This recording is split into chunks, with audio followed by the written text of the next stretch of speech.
आज के स्पिरिचुअल यानी कि आध्यात्मिक पड़ताल में हम पूर्ण ब्रह्म परमात्मा कबीर जी के अवतार संत गरीबदास जी महाराज जी की जीवनी और अमर ग्रंथ श्री ग्रंथ साहिब की रचना के बारे में विस्तार से जानेंगे। तो चलिए शुरू करते हैं आज का कार्यक्रम। काल ज्योति निरंजन के 21 ब्रह्मांडों में से एक पृथ्वी भी है, जिसमें हम सभी रह रहे हैं।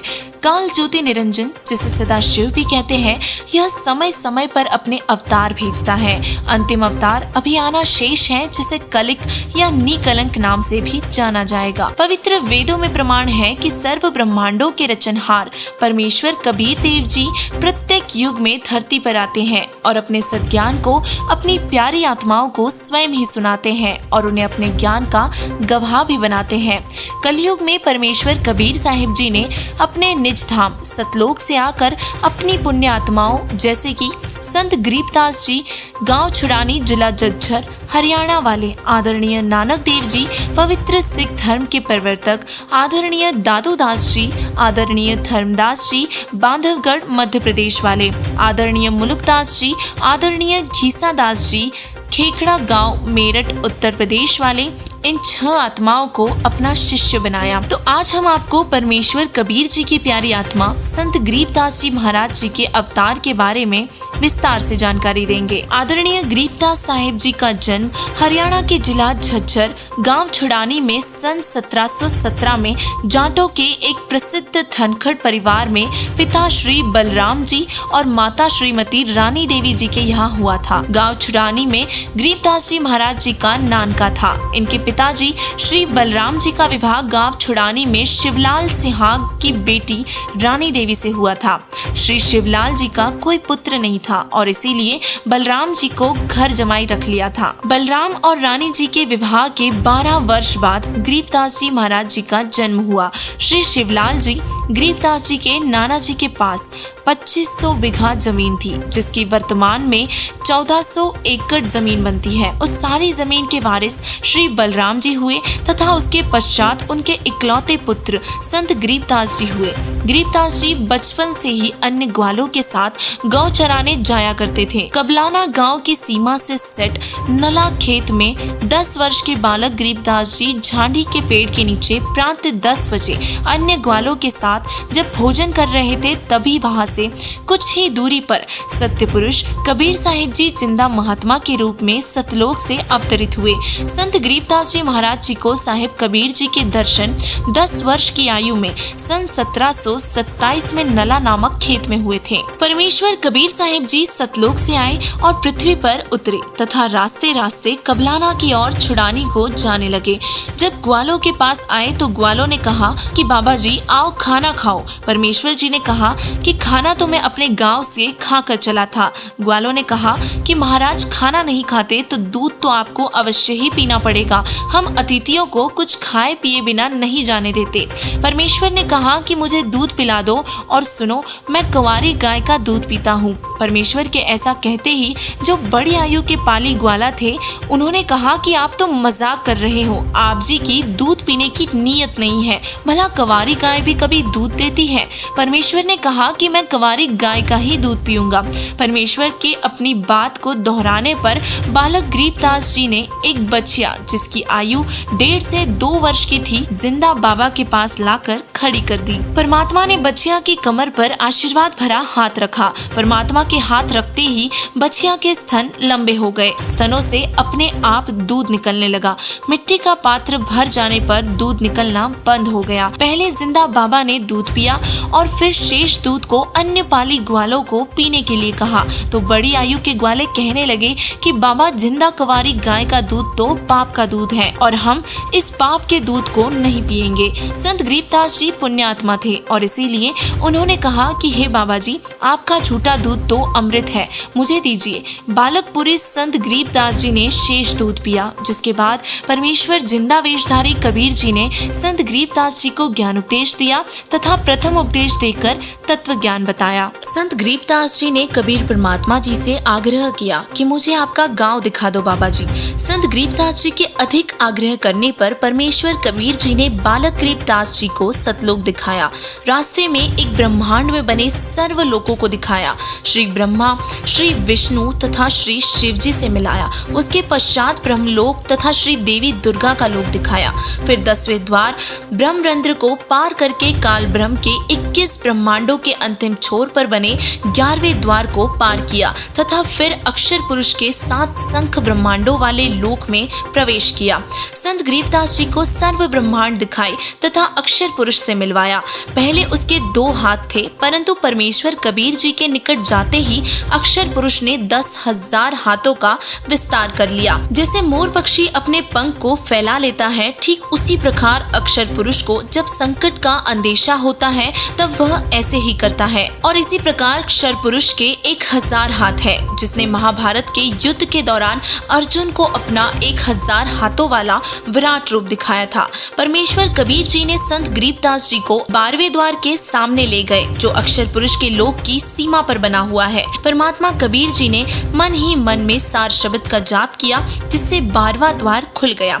परमेश्वर जिंदा रूप में तथा संत गरीबदास जी की आत्मा भंवर गुफा में प्रवेश कर गए। भंवर गुफा के खत्म होते ही वे सतलोक में प्रवेश करके उस श्वेत गुंबद के सामने खड़े हो गए, जिसके मध्य में सिंहासन के ऊपर तेजोमय श्वेत नर रूप में परम अक्षर ब्रह्म कबीर साहिब जी विराजमान थे। इसके बाद जिंदा बाबा अपने साथ बालक गरीबदास जी को लेकर उस सिंहासन के निकट गए तथा वहां रखे चवर को उठाकर तख्त पर बैठे परमात्मा के ऊपर चलाने लगे। बालक गरीबदास जी ने विचार किया कि यह है परमात्मा और यह बाबा तो परमात्मा के सेवक है। उसी समय तेजोमय शरीर वाला प्रभु सिंहासन त्याग कर खड़ा हो गया और जिंदा बाबा के हाथ से चवर ले लिया और जिंदा बाबा को सिंहासन पर बैठने का संकेत किया।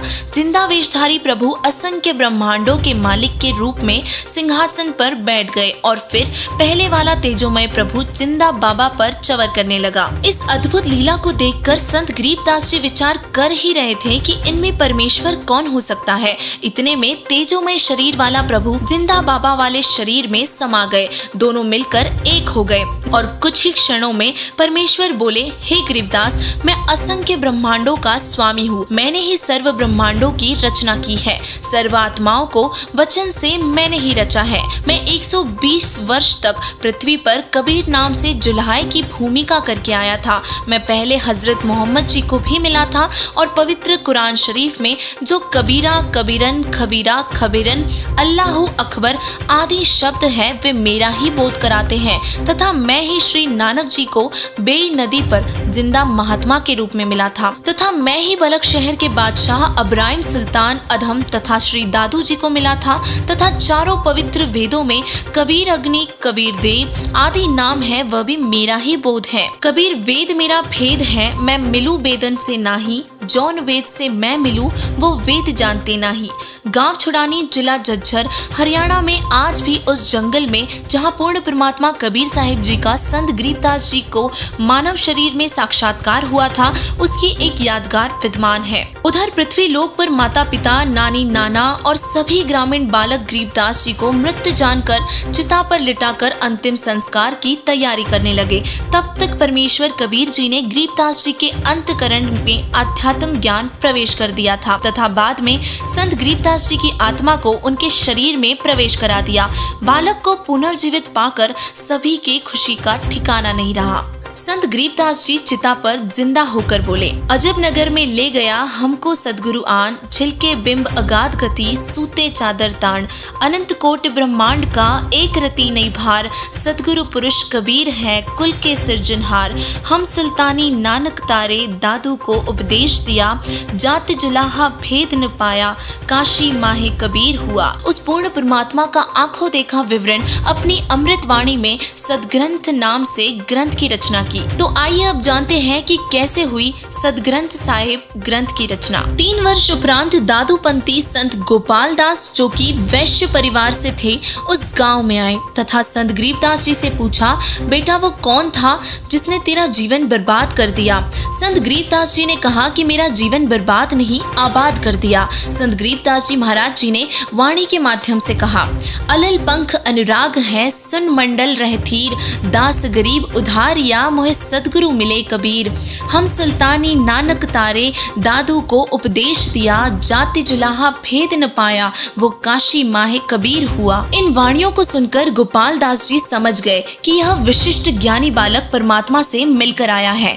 गोपाल दास जी के यह प्रश्न करने पर कि उन्हें कौन मिले थे और कहां लेकर गए थे, इस प्रश्न के उत्तर में 13 वर्षीय तत्वदर्शी संत गरीबदास जी ने उत्तर दिया कि मुझे जिंदा बाबा मिले थे और सतलोक लेकर गए थे, वहाँ स्वयं कबीर साहिब पूर्ण परमात्मा है। ऐसा बोलकर संत गरीबदास जी वहाँ से चले गए। गोपाल दास जी पीछे पीछे चले और गरीबदास जी से नम्र निवेदन किया कि यह ज्ञान लिपिबद्ध करवा दो।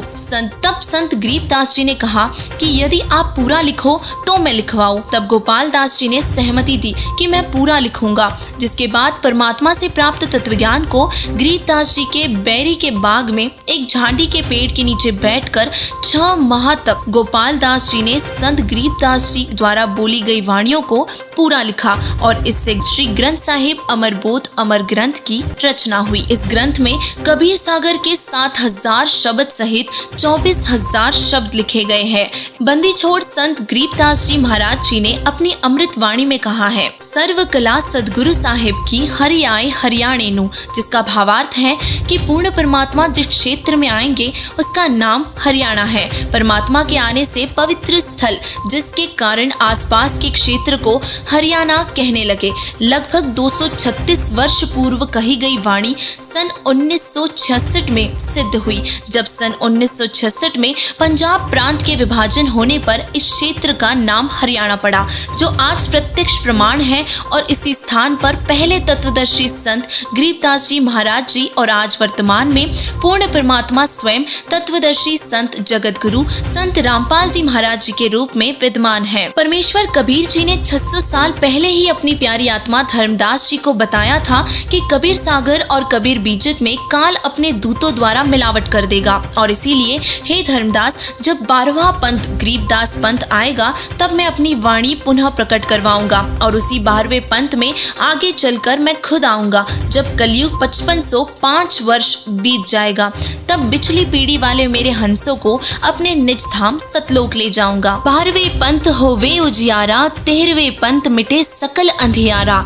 संवत 1774 होई, ता दिन प्रेम प्रकटे सोई। 12वें पंथ प्रकट होवे मम बाणी, शब्द हमारे की निर्णय ठानी। ये 12 पंथ हमी को ध्यावे, अस्थिर घर का मर्म न पावे। 12वें पंथ में हम ही चल आवे, सब पंथ मिटाकर एक ही पंथ चलावे। चौथा युग जब कलयुग आई, तब हम अपना अंश पटाई। काल फंद छूटे नर लोई, सकल सृष्टि परवानिक होई। घर घर देखो बोध विचारा, सत्य नाम सब ठोर उचारा। 5500 पाचा, तब यह वचन होएगा साचा।